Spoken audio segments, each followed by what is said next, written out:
नमस्कार दोस्तों, स्वागत है आपका अपने YouTube चैनल विजय की ओर पर। तो आइए अपने जो नंबर सिस्टम की क्लासेस चल रही है उसे देखते हैं। आज अपनी छठी क्लास होगी। इससे पहले 5 क्लासेस हो चुकी हैं, आप उन क्लासेस को भी जाकर देख सकते हैं। तो आइए अपने स्टार्ट करते हैं आज की क्लास। और आज की क्लास डिपेंड होगी डिजिट पर। तो हम निकालना सीखेंगे कि किसी भी संख्या में डिजिट्स किस तरह से निकाली जाती हैं, ठीक है ना।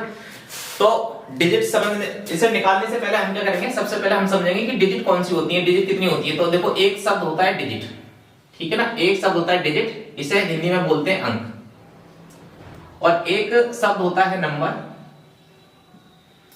और इसे हिंदी में बोलते हैं संख्या, ठीक है ना। क्या बोलते हैं इसे? संख्या, ठीक है ना, संख्या। तो डिजिट कितनी होती हैं? अपने डेसिमल सिस्टम का अपने इस्तेमाल करते हैं। और डेसिमल सिस्टम में अपनी 10 डिजिट होती हैं। जो डेसिमल सिस्टम का बेस है 10, तो हमारे अंक भी कितने होते हैं? 10। वो नंबर कौन से होते हैं? एक तो होता है 0, एक होता है 1, 2, 3, 4, 5, 6, 7, 8 एंड 9, ठीक है ना। तो हमारे पास में कितने नंबर हुए टोटल? कितनी संख्या, मतलब कितने डिजिट्स हैं टोटल हमारे पास में? तो 10 डिजिट है हमारे पास में। कुल डिजिट कितने होते हैं? कुल अंक, कुल अंकों की जो संख्या है, कुल अंकों की संख्या वो कितनी है हमारे पास में? 10। तो ये बात याद रखनी है कि हमारे पास में कुल अंकों की संख्या कितनी होती है? 10। अब जितनी भी संख्याएं, डिजिट कोड वगैरह बनाना होता है, हम इन्हीं 10 नंबर का इस्तेमाल करते हैं। तो ये वाली अगर मैं बात करूं, ये 1, 2, 3, 4, 5, 6, 7, 8, 9, 10 तक इस तरह से, तो ये क्या है? ये हमारे अंक हैं, ठीक है ना। और अपने आप में संख्याएं भी हैं, ये बात भी याद रखनी है, ठीक है ना।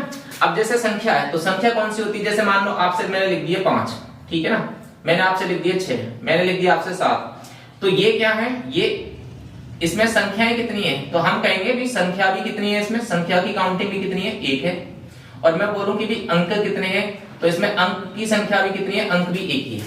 यानी संख्या भी हमारी 1 है, तो अंक भी कितने हैं? ऐसे इसमें अंक भी हमारे कितने हैं? 1 ही है। और संख्या भी कितनी? 1 ही है। 7 भी हमारा क्या है? संख्या 1 ही है। और अंक भी कितने? 1 ही है। तो इस तरह से अगर कोई संख्या लिखी हुई है जैसे 3, 5, तो इसमें पूछूं कि मैं संख्या कितनी है, ये संख्याएं कितनी है, तो आप कहोगे संख्या तो 1 ही है। और अगर मैं पूछूं कि अंक कितने हैं, तो आप कहोगे इसमें 2 अंकों का इस्तेमाल हुआ है, 3 और 5 का। तो अंकों की संख्या कितनी है? 2 है, ठीक है ना। तो आप समझ रहे हो ना कि ये वो पूरी 35 जो है वो तो एक संख्या है। और इसमें अलग अलग अंकों को अगर देखें 3 और 5 को, तो ये हमारे क्या है? अंक कहलाते हैं। तो अब आप अंक और नंबर्स को पहचान दोगे, ठीक है ना, कि अंक और नंबर क्या होता है। जैसे मैं एक एग्जांपल और लेता हूं, 3, 5, 6, 7। अब मैं आपसे पूछूं कि दोस्तों आप ये बताओ 3, 5, 6, 7 में संख्याएं कितनी है? तो आप कहोगे संख्याएं कितनी है? तो संख्याएं तो है 1। संख्या कितनी है? एक ही संख्या है। संख्या कितनी है? 3567। हमारी क्या है? संख्या 1 ही है। अगर मैं आपसे बोलूं कि भी इसमें आप ये बता दो अंकों की संख्या कितनी है, अंकों का कितना इस्तेमाल हुआ है, तो अंक कितने हैं? तो अंक हैं 1, 2, 3, 4। तो अंकों की संख्या कितनी है? 4। तो इस तरह से ये एक संख्या है और अंक कितने हैं? 4, ठीक है ना।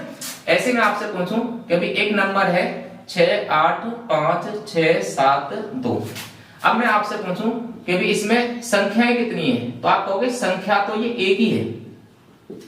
लेकिन अगर मैं पूछूं कि कितने अंकों का इस्तेमाल हुआ है, तो अंक कितने? 1, 2, 3, 4, 5, 6, यानी 6 अंकीय संख्या है। तो अंकों की संख्या कितनी हो जाएगी?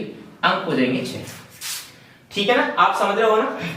अगर मैं आपसे बोलूं कि अभी 6, 7, 8, 9, 5, अब मैं पूछूं आपसे कि आप इसमें बताइए दोस्तों कि ये संख्याएं कितनी है। मैं आपसे पूछूं कि भी संख्याएं कितनी है इसमें, तो आप क्या जवाब दोगे? ये कॉमा लग रहा है तो इसका मतलब है कि ये संख्या 1 ही अपनी संख्या है, ये अलग संख्या है, ये अलग संख्या है, ये अलग संख्या है, ये अलग संख्या है। तो संख्याएं कितनी होगी? 5। तो संख्याएं तो हो गई 5। लेकिन अगर मैं पूछूं प्रत्येक संख्या कितने कितने अंकों की है, तो हर एक संख्या अलग अलग जो 5 संख्या है वो एक एक नंबर की है, ठीक है ना। तो हमें यहां से क्या पता चला कि 0 जो है संख्या भी है और अपने आप में अंक भी है।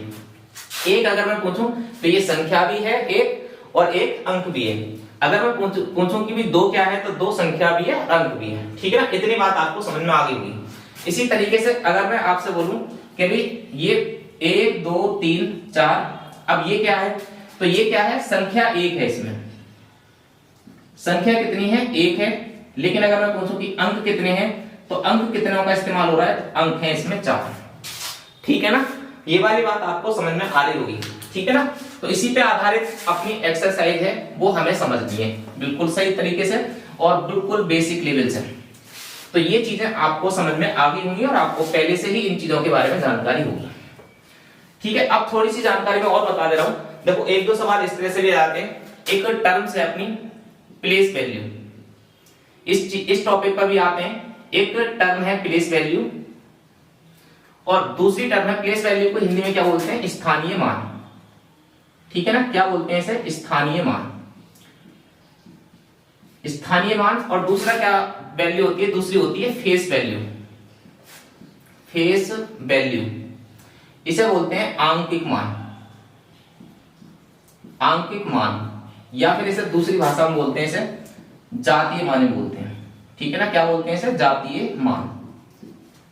अब ये face value, place value, face value क्या होती है, इनसे भी अपने पेपर में सवाल आ जाता है। तो उन सवालों को किस तरह से करेंगे ये भी आप समझ लेना है कि ये फेस वैल्यू और प्लेस वैल्यू क्या है। तो जैसे मैंने कोई संख्या लिख दी 5, 6, 7, 8। अब इसमें समझना है हमें कि भी इसमें स्थानीय मान कितना है, तो इसमें एक संख्या दे देगा हमें और हमसे क्या पूछ लेगा कि भी इसमें 6 का स्थानीय मान कितना है। ठीक है ना, 6 का स्थानीय मान कितना है, 6 का स्थानीय मान, 6 का स्थानीय मान पूछ सकता है, 5 का भी स्थानीय मान पूछ सकता है। तो पहले हम क्या निकाल ले रहे हैं, स्थानीय मान। आप समझ जाओगे कि स्थानीय मान क्या होता है। तो मैं 6 का भी पूछ ले रहा हूं, इसमें पूछ सकता है 5 का भी स्थानीय मान पूछ सकता है, इसमें 7 का भी स्थानीय मान पूछ सकता है, इसी तरीके से 8 का भी स्थानीय मान इसमें पूछ सकता है।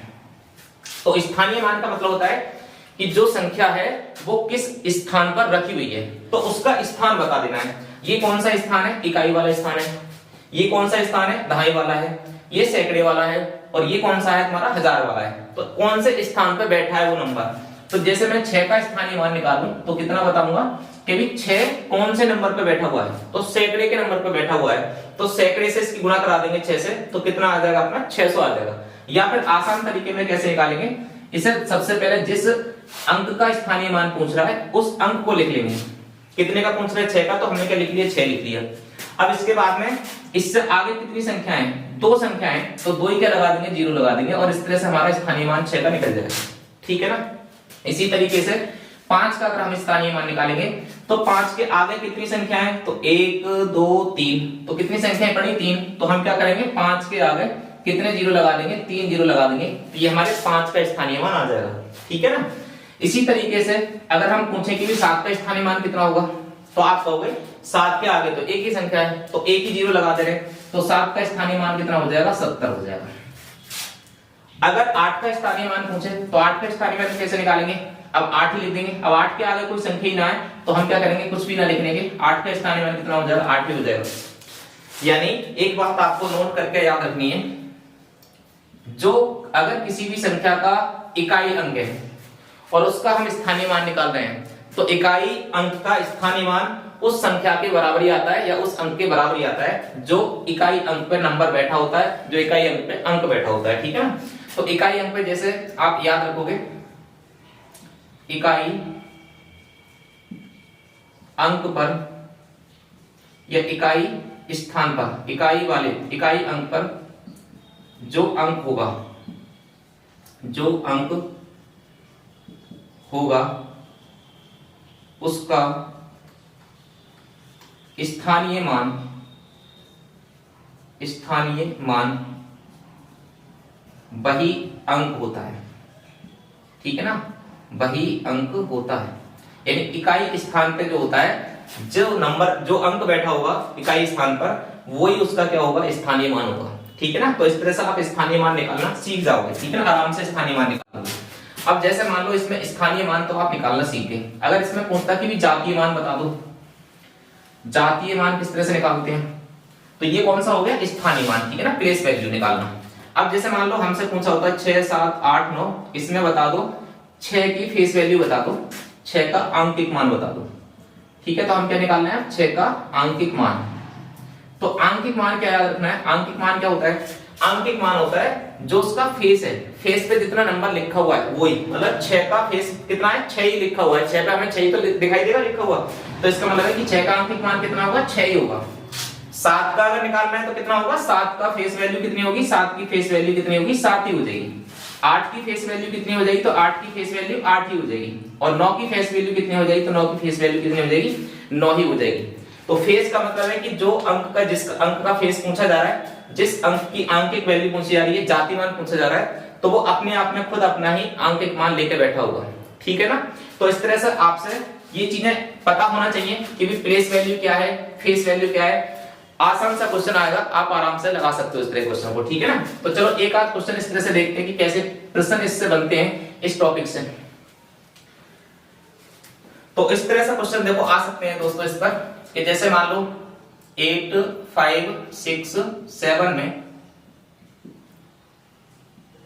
5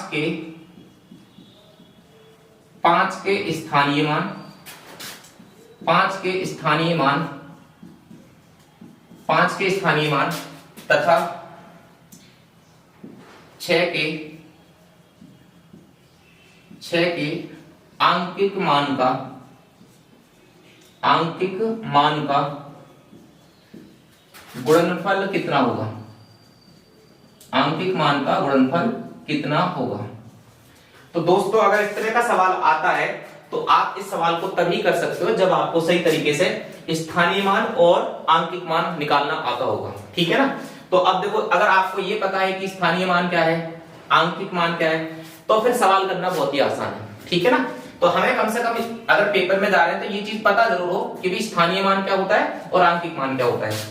अब जैसे मुझे निकालना है इसमें, इसने सवाल में पूछा है कि भी 8567 में 5 का स्थानीय मान और 6 का आंकिक मान का गुणनफल कितना होगा। तो हम क्या करेंगे, सबसे पहले 5 का स्थानीय मान निकाल ले रहे हैं, ठीक है ना। तो इसका जो 5 का स्थानीय मान कितना हो जाएगा, 5 का स्थानीय मान, 5 का स्थानीय मान कितना होगा, तो 5 ये दे रखा है और 5 के आगे कितनी संख्या है, तो 5 के आगे 1 2 संख्या है, तो हम क्या लगा देंगे, आगे 2 जीरो लगा देंगे, ठीक है ना।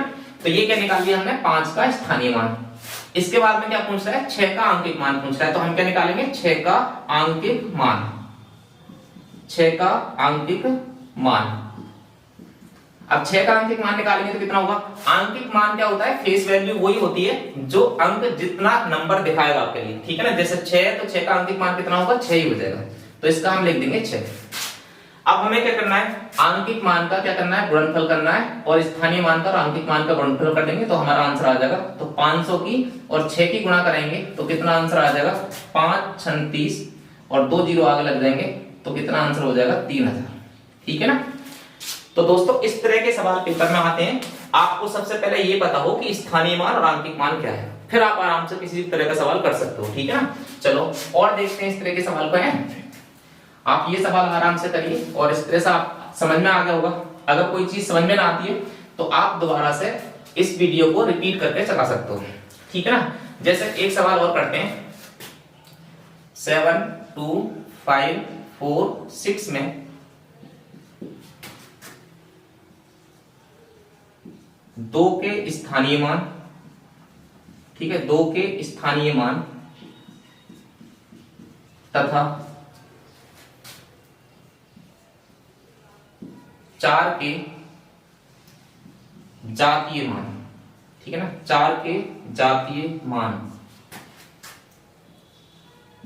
का अंतर कितना होगा, अंतर कितना होगा। तो इस सवाल को आराम से आप कर सकते हो, ठीक है ना। हमें क्या बताना है, 72,546 में 2 के स्थानीय मान तथा 4 के जातीय मान का अंतर कितना होगा। तो इसे किस तरह से निकालेंगे, देखो हमें क्या करना है, सबसे पहले 2 का स्थानीय मान निकालना है। अब 2 का स्थानीय मान निकालेंगे तो मैंने क्या बताया भाई, 2 का स्थानीय मान निकाल रहे हैं। अब 2 के आगे कितनी संख्या है, 1 2 3, तो हम क्या लगा देंगे आगे 3 0, ठीक है ना। अब इसके बाद में क्या करेंगे, 4 का जातीय मान निकालना है, तो 4 का जातीय मान क्या होगा, 4 ही होगा, ठीक है। 4 का जो जातीय मान होगा वो कितना होगा, 4 ही होगा। अब इसका क्या निकालना है, इसका निकालना है अंतर। तो अंतर का मतलब क्या होता है, अंतर निकाल देने, घटा देने, ठीक है ना। तो जब इसे निकालेंगे तो कितना आ जाएगा, 10 में से 4 गए तो कितना बचा, 6, यहाँ कितना बचेगा 9, यहाँ कितना बचेगा 9 और यहाँ कितना बचेगा 1, तो कितना आंसर हो जाएगा हमारा 1996। ठीक है ना। तो इस तरह से दोस्तों आप इस तरह के सवाल आराम से कर सकते हो। ठीक है, आगे करते हैं और एक दो एग्जाम्पल और लेते हैं। इस तरह से हमसे कुछ भी करवा सकता है, गुणनफल भी पूछ सकता है, जोड़ घटा गुणा भाग में से कुछ भी हमें इस तरह के सवालों से करवा सकता है। जैसे मान लो हमसे पूछ लिया 8 1 2 3 4 5 6 में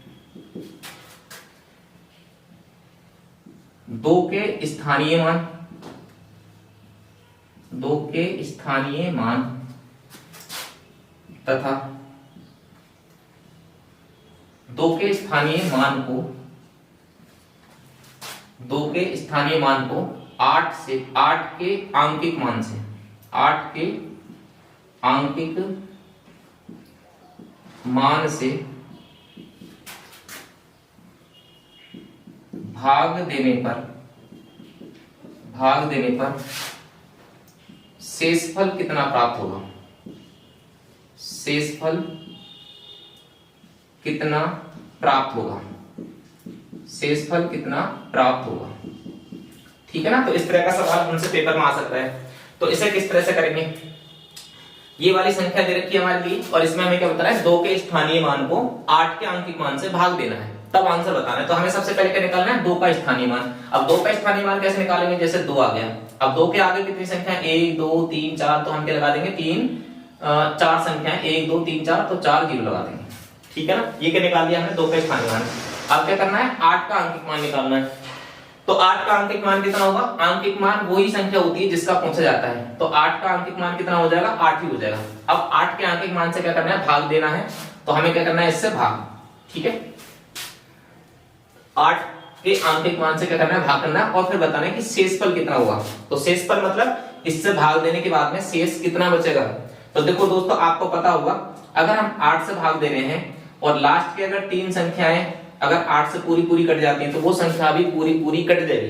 तो इसका मतलब है कि 8 से जब हम 20,000 को भाग देंगे तो पूरा पूरा ये संख्या कट जाएगी और शेषफल कितना आ जाएगा, तो शेषफल आ जाएगा 0 या 0। ठीक है ना, शेषफल कितना आ जाएगा, 0। तो इस तरह से इस सवाल का हमारे आंसर कितना हो जाएगा, 0 हो जाएगा। ठीक है ना। तो इस तरह के सवाल आप आराम से कर लोगे, चाहे किस तरह का भी सवाल आए आप आराम से इस तरह के सवालों को कर सकते हो। ठीक है ना। चलो तो अब आते हैं अपने इस टॉपिक पर, जो अपना डिजिट्स का मतलब टॉपिक था। तो इसमें डिजिट्स में ध्यान, डिजिट्स के बारे में समझ में आ गई। ठीक है ना, कि भाई 1 से 0 से लेकर 9 तक हमारी जो डिजिट्स होती है वो कितनी होती है, 10 होती हैं। और उन्हीं डिजिट्स का कमाल है सारा जो भी हम अपने कोड लिखते हैं, पिन लिखते हैं, मोबाइल नंबर सारे उन्हीं डिजिट्स से लिखे जाते हैं। ठीक है, अब जैसे सवाल किस तरह से आते हैं, तो सवाल आते हैं इस तरह से, जैसे मान लो एक सवाल में लिख रहा हूं 1 से लेकर 10 तक की गिनती लिखने में कितने अंकों की आवश्यकता होगी, कितने अंकों की आवश्यकता होगी, कितने अंकों की आवश्यकता होगी। तो इस तरह का अगर सवाल आए तो किस तरह से करेंगे। तो जैसे हमें इसमें क्या पूछना चाह रहा है कि भाई 1 से लेकर अगर 10 तक की गिनती लिखें तो उसमें कितने अंकों की आवश्यकता होगी। तो इसका मतलब ये पूछना चाह रहा है कि जैसे हम लिखें 1 2 3 4 5 6 7 8 9 और 10, हमने लिखा 1 से लेकर 10 तक की गिनती लिखी, तो इसमें कितने नंबर ऑफ डिजिट्स यूज किए गए हैं। ठीक है ना, तो इसमें कितने, देखो 1 से लेकर अपने चलेंगे 1 से लेकर 9 तक, तो कितने डिजिट हो गए, 9 हो गए। इसके बाद में जब 10 संख्या लिखेंगे तो 10 में कितने अंक आ जाएंगे, 2 अंक आ जाएंगे। तो 9 तो हमारे यहां तक हुए, 9 अंकों का इस्तेमाल तो यहां तक हुआ है। और इसके बाद में जब हमने संख्या 10 लिखी है तो 2 अंकों का इस्तेमाल यहां पे हुआ है। ठीक है ना, 10 में तो टोटल अंक हमारे कितने हो गए, 9 अंक ये और 2 अंक ये, तो इन्हें दोनों हम क्या कर देंगे, प्लस कर देंगे। तो 9 और 2 कितने हो जाएंगे, 11। तो हम कितना बताएंगे कि भी 11 डिजिट्स का इस्तेमाल होगा अगर 1 से लेकर 10 तक की गिनती लिखी जाए तब। ठीक है, समझ में आ गया ना, आ गया। तो इस तरह से आप इस सवाल को आराम से समझ सकते हो। अब इस तरह के एग्जाम्पल अभी हमें बहुत सारे करने हैं और आगे एक्सरसाइज करनी है पूरी तरह से, इन पे बड़े तरीके से कमांड करनी है। एक सवाल अपना पेपर में इस तरह से आता है तो आप आराम से कर पाओगे। ठीक है ना। चलो और इस तरह के सवाल और देखते हैं। ये आ गया 1 से लेके 10 तक का, ठीक है ना। अब जैसे करते हैं 1 से लेके अगर 19 तक, अगर 1 से लेकर 19 तक की गिनती लिखें और उनसे कोई एक संख्या बनाई जाए तो उसमें कितने अंकों की आवश्यकता होगी। 1 से लेकर 19 तक लगातार, ठीक है ना। तो हम क्या करेंगे, 1 से लेकर 19 तक की गिनती लिखें तो उसमें कितने अंकों की आवश्यकता होगी। तो हमें क्या करना होगा, देखो इस तरह से रिप्रेजेंटेशन होगा उसका 1 2 3 4 5 6 7 8 ऐसे ही चलती चली जाएगी और लास्ट में क्या होगा 19 तक की गिनती इस वाली संख्या में होगी। तो इसका मतलब है ये क्या है, ये मैंने जैसे आपको बताया, अगर मैं आपसे पूछूं कि इसमें संख्याएं कितनी है तो संख्या है 1, ठीक है ना। ये वाली संख्या कितनी है, 1 से लेके 19 तक की हमें जब गिनती लिख रहे हैं तो या तो हमसे ये पूछा जा सकता है कि 1 से लेकर 19 तक का अगर कोई एक संख्या है तो उसमें कितने अंकों की आवश्यकता होगी, कितने डिजिट्स की आवश्यकता होगी, तो वो चीज हमें निकालनी है। तो सबसे पहले हम क्या करेंगे, देखो अब छोटी संख्या थी 10 तक पहले गिनती लिख रही थी तो हम आराम से बता रहे थे कि अभी इसमें क्या है 1 से लेकर 10 तक हमने गिनती लिखनी। अब हमसे 1000 तक पूछ सकता है, 10,000 तक पूछ सकता है, तो उन्हें किस तरह से जल्दी निकाला जाएगा। तो हमें क्या करेंगे, देखो सबसे पहले हमें क्या पता होना चाहिए, जैसे हम अगर 1 से लेकर 1 से 9 तक की अगर गिनती लिखें, अगर 1 से 9 तक की गिनती लिखें तो हमारे कितने नंबर ऑफ डिजिट्स की जरूरत पड़ेगी। तो हमें आप बताओगे कि भाई 1 से लेकर 9 तक तो एक ही एक अंक होते हैं, तो इस तरह से कितने अंकों की आवश्यकता होगी, 9 अंकों की आवश्यकता होगी, ठीक है ना। 1 से 9 तक की गिनती लिखने में 9 अंकों की आवश्यकता होगी। अब इसके बाद में क्या करेंगे, हमें देखना है कि हमारे पास में डिजिट कितनी है। तो हमारे पास में कितनी संख्याएं, 19 संख्याएं, ठीक है ना। 1 से लेकर 19 तक की गिनती लिखनी है तो इसका मतलब टोटल संख्या कितनी लिखी गई है इस वाली संख्या में, 19 तक लगातार लिखी गई है। तो 1 से 9 तक की गिनती लिखने में कितने अंकों की आवश्यकता पड़ेगी, 9। अब हम जा रहे हैं 9 से आगे, तो 9 से जैसी संख्या स्टार्ट होगी तो होगी 10 11 फिर 12 फिर 13, तो आगे जो भी संख्या आने वाली हैं उनमें 2 डिजिट्स की आवश्यकता होगी, यानी हर एक संख्या 2 डिजिट से बनेगी। तो आने वाली जो संख्याएं बनी कितनी बनी, 19 संख्या यहाँ पे आ चुकी हैं। 19 में से अगर 9 घटा देंगे तो 19 में से 9 अगर घटा दी तो हमारी संख्याएं कितनी बची, 10, ठीक है ना। 19 में से ये 9 अंक घटा दिए हमने, ये 9 अंक घटाने का मतलब है कि 9 तक गिनती लिखी तो 9 अंक घटा दिए तो 9 अंकों की आवश्यकता होगी। अब 9 तक की अगर गिनती लिखनी तो कितनी गिनती है हमारी, 19 तक, तो 19 में से अगर 9 हटा देंगे तो कितनी बचेंगी, 10 संख्या बचेंगी। और अब आगे के लिए जितनी भी संख्याएं हैं वो कितने अंकों की है, 2 अंकों को लेकर बैठी हुई है। तो 10 संख्या में कितने अंक होंगे, 2 अंक होंगे। और इस तरह से हमारे टोटल अंक कितने हो जाएंगे, 10 दूनी 20 अंक। तो अब टोटल अंकों की अगर संख्या निकालेंगे तो कितना हो जाएगा, 9 अंक ये और 20 अंक ये, तो कितने अंक बताएंगे हम, 29 अंक। तो इस तरह से हमारे 1 से लेकर अगर 19 तक की संख्या लिखें तो उसमें कितने अंकों की आवश्यकता होगी, 29 अंकों की आवश्यकता होगी, ठीक है ना। तो आप इस तरह के सवालों को आराम से समझ लोगे, ठीक है ना। चलो अब आगे करते हैं इस तरह से, ठीक है ना। जैसे मान लो हमसे पूछ लिया कि भी 1 से लेकर 1 2 3 4 और इस तरह से ये संख्या रिप्रेजेंट है, हमारी रिप्रेजेंटेशन दे रही कहां तक, 19 तक, ठीक है। 19 तक तो अभी करा था हमने, जैसे 29 तक, ठीक है ना, 29 तक। 1 से लेकर कहां तक चल रही है संख्या, 29 तक, ठीक है ना। बाद में लिखा हुआ है इसमें 28 29 इस तरह से। तो इसमें बताने की कुल कितनी डिजिट है, कुल अंकों की संख्या। तो कुल अंकों की संख्या किस तरह से निकालेंगे, हमें पता है ये संख्या जा रही है 1 2 3 4 लगातार कहां तक जा रही है, 28 29 तक चल रही है।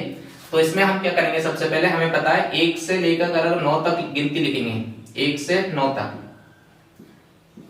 तो कितने अंकों की आवश्यकता होगी, तो हमें पता है 9 ही अंकों की आवश्यकता होगी, ठीक है। अब 9 तक अगर गिनती लिखनी है तो 9 तक तो खत्म कर दो, संख्याएं कितनी है, 29 है। तो 29 में से अगर हमने 9 घटा दी तो कितनी बचेंगी, 29 में से 9 घटा दी तो बचेंगी 20। और ये संख्याएं कैसी होंगी, 2 डिजिट को लेके बैठी होंगी। तो इसका मतलब है कि अगर 2 से गुणा करा देंगे तो कितनी संख्या कितने अंक बन जाएंगे, 20 दूनी 40 अंक। तो इस तरह से टोटल अंक कितने हो जाएंगे, 40 और 9 टोटल कितने हो जाएंगे, 49 अंक। तो इसका मतलब है कि हमारे इस सवाल का आंसर जो कितना हो जाएगा 49 अंक, यानी 49 अंक इस संख्या में लिखे हुए हैं। ठीक है ना, चलो आगे करते हैं। ये चीजें आपको शायद समझ में आ रही होंगी, ठीक है ना, और आप अगर समझ में ना आती हैं तो आप इस चीजों को रिपीट करके देख सकते हो। चलो देखो, अब हम करेंगे, जैसे कोई भी संख्या लिखी हुई है 1 से लेकर और कहां तक, 40 तक। 1 से लेकर 40 तक कितने नंबर ऑफ डिजिट्स का इस्तेमाल होगा? 1 से अगर 40 तक अगर हम कोई गिनती लिखें तो इसे कैसे करेंगे? 1 से लेकर 40 तक की अगर कोई संख्या लिखें, हम 1 से लेकर 40 तक की गिनती लिखें तो कितने अंकों की आवश्यकता होगी? तो इसे कैसे करेंगे?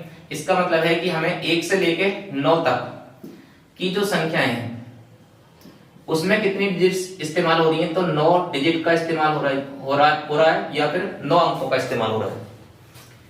अब हम कहेंगे भी 40 संख्याएं हैं, टोटल 40 गिनती हैं और 40 में से 9 हमारी आ चुकी हैं, तो 40 में से क्या करेंगे? हम 9 घटा लेंगे तो कितना आ जाएगा?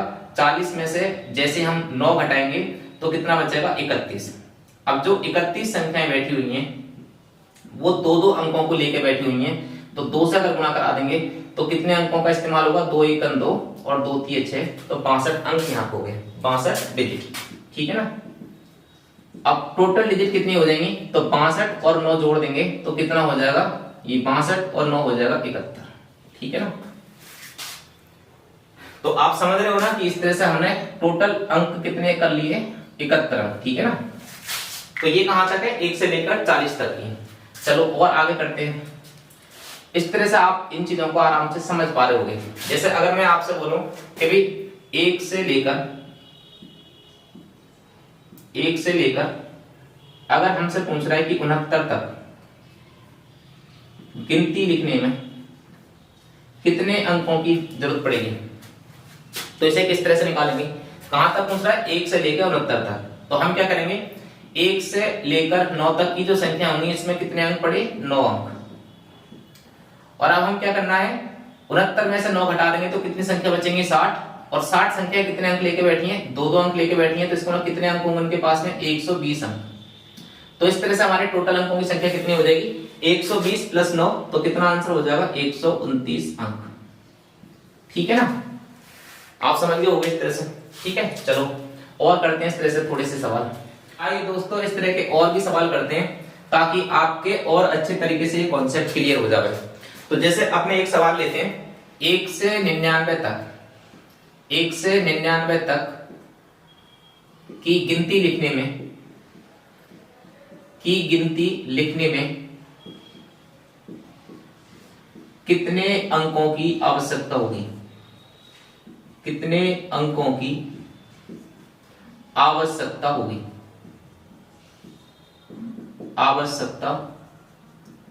होगी? ठीक है ना, इस तरह का अगर सवाल आए तो हम कैसे करेंगे?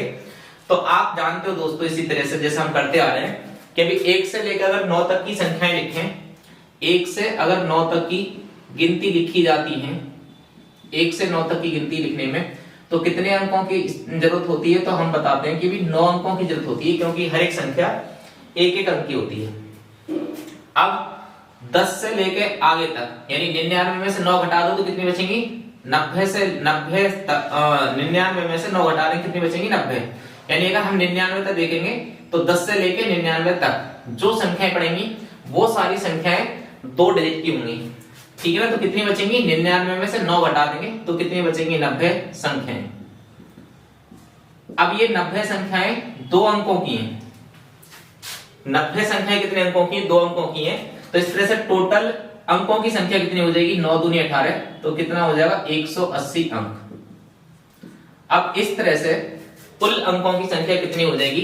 189। तो हमारे कितने अंकों की आवश्यकता होगी? 189 अंकों की आवश्यकता होगी अगर हम 1 से 99 तक की गिनती लिखते हैं तो। ठीक है ना दोस्तों, तो इस तरह से आपको समझ में आ रहा होगा ये वाली चीजें। चलो आगे और करते हैं इस तरह के सवालों को ताकि आपके ये कॉन्सेप्ट और अच्छे क्लियर हो जाए। अब जैसे मान लो सवाल आ जाए 1 से 120 तक 1 से 120 तक की गिनती लिखने में कितने अंकों की आवश्यकता होगी। तो इसे किस तरह से करेंगे, कॉन्सेप्ट हमारा वही है। अब थोड़ा सा ध्यान रखना है, जब हम कर रहे हैं 1 से लेके 99 तक की अगर गिनती लिख रहे हैं तो उसका जो बेस हम शुरू से ले रहे हैं। अब अगर हमें पता है कि अगर 120 अगर 199 से संख्या अगर ऊपर जा रही है, जैसे अगर 99 संख्याओं से ऊपर कोई संख्या जा रही है तो हम क्या करेंगे, 99 को ही बेस मान लेंगे। तो हमें क्या याद रखना पड़ेगा कि भाई हमें पता है 1 से 99 तक, 1 से 99 तक अगर हम कोई गिनती लिखें तो इनमें कितने अंकों की आवश्यकता होगी। तो हमें पता है 189, तो हमें कितने अंकों की आवश्यकता हो रही है, 189। इसी तरीके से अब हमें इतना तो हमें निकाल लिया और ये हमें याद रखना है ये वाली चीज, ठीक है ना। अब आगे की जो संख्या होंगी, अगर 99 से बड़ी संख्या है तो हम 189 को बेस बना लेंगे अपना। अब क्या करेंगे, 120 में से अगर हमारी 99 संख्याएं तो आ चुकी हैं तो कितनी बचेंगी, 120 में से अब 99 घटा देंगे। तो 120 में से 99 घटाएंगे तो कितना आएगा, ये आएगा अपना 21, ठीक है ना। कितनी संख्या बचेंगी, देखो कैसे घटाएंगे, 120 में से हम 99 नहीं घटाएंगे, 120 में से सीधा सा 100 घटा दो। तो 120 में से 100 गए तो कितने बचे, तो बचे हमारे कितने, 20 बचे। अब 20 में एक हमने यहाँ पे क्या कर दिया है, ज्यादा घटा दिया है, ठीक है ना। हमने यहाँ पे कितना घटाना था 99, लेकिन हमने कितना घटा दिया 100। तो अब बाद में जो बचा 120 में से 99 घटाने की जगह हमने क्या घटाया, 120 में से 100। तो 100 घटाने पे एक ज्यादा घटा दिया, इसका मतलब उसे बैलेंस करना है। तो हम क्या करेंगे, हम उसे उसमें बाद में जोड़ देंगे। तो 120 में से 100 गए तो कितने बचे, 20 बचे। और 20 में अब एक जोड़ देंगे तो कितने हो जाएंगे, 21, ठीक है ना। तो इस तरह से हमारी कितनी गिनती बचेंगे यहाँ पे 21। और 21 जो संख्याएं हैं वो अब कितनी हैं, अब आ रही है जो संख्याएं, देखो 99 तक, चाहे तो 98 हो चाहे 99 हो, ये कितने अंकों की, 2 अंकों की। 99 के बाद में संख्या आएगी 100, तो इसमें कितने अंक हो गए, अब 100 अंक हो गए। यानी 99 संख्याओं के बाद में जो संख्या लिखी जाएंगी 100, 101, 102, तो वो कितने अंकों की होंगी, 3 अंकों की। तो इस तरह से ये 21 संख्याएं जो बची हैं कितने अंकों की बची हैं, 3 अंकों की। और इस तरह से टोटल अंक कितने हो जाएंगे, 3 एकम 3 और 3 दूनी 6। तो इस तरह से कुल अंकों की संख्या कितनी हो जाएगी, 9 और 3 12, 8 और 6 14, 14 और 1 15, और 1 हासिल का लगा 2, ठीक है ना। तो कितने हो गए, 252 अंक। तो इस तरह से हमारे कुल अंकों की संख्या कितनी हो जाएगी, 252, ठीक है ना। तो इस तरह से हमें निकालना है आगे। तो आगे और भी सवाल देखते हैं। ये हो गया 120 तक। अब मान लो हमसे पूछ लिया कि भी आप 1 से लेकर और 202 तक ले लीजिए। 1 से लेकर 202 तक की गिनती लिखने में कितने अंकों की आवश्यकता होगी। तो इसे कैसे निकालेंगे, तो इसे करने के लिए वही कॉन्सेप्ट रहेगा। 1 से 202 तक आना है तो हम क्या करेंगे, 1 से लेकर अगर 99 तक की संख्या लिखें तो कितने अंकों की आवश्यकता पड़ती है, 189 अंक। ये अब बात हमें पूरी तरह से याद रखनी है। अब क्या याद रखना है, 202 में से 99 संख्याएं आ चुकी हैं, तो 202 में से हम क्या घटा देंगे, 100 घटा देंगे। तो 202 में से 100 घटाएंगे तो 102 बचेगा। और 102 में हम क्या कर लेंगे, 1 प्लस कर लेंगे तो कितना हो जाएगा, 103। ये काम मौखिक ही कर लेना है। अब हमें पता है 99 से आके जितनी भी संख्या होंगी वो कितने अंकों की होंगी, 3 अंकों की। तो इस तरह से हमारे इसमें कितने अंक हो जाएंगे, 3 अंकों की 103 संख्याएं। तो 3 3 9 और 0 3 1 3। तो इस तरह से कितने अंक बनेंगे, 309 अंक। अब टोटल अंक अगर जोड़ने हैं तो कितना हो जाएगा, 9 और 9 18, 8 और 1 कैरी हो जाएगा 9, और 1 और 3 कितना हो जाएगा 400। तो कुल अंकों की संख्या कितनी बन जाएगी, 498, ठीक है ना। 1 से लेकर 200 तक की गिनती लिखेंगे तो कितने अंकों की आवश्यकता होगी, 498 अंकों की आवश्यकता होगी, ठीक है। आप इन सवालों को कर करके देखिए, आप आराम से इन सवालों को निकाल पाओगे। आप जितना ज्यादा प्रैक्टिस करोगे उतना ही मैथ आपका अच्छा होता चला जाएगा। तो प्रैक्टिस सबसे ज्यादा जरूरी है कि प्रैक्टिस आप जितना ज्यादा कर लोगे उतनी ही मैथ पे कमांड अच्छी हो जाएगी। अब करते हैं आगे। जैसे हमसे पूछे कि भी 1 से लेकर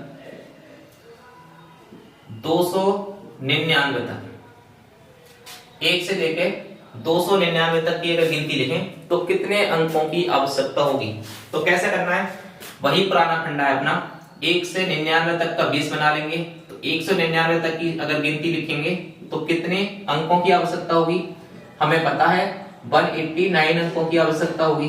ठीक है, अब 299 में से हमें क्या घटा देना है? 99 संख्याएं तो आ गई हैं, तो कितनी बचेंगी? 200 संख्याएं बचेंगी।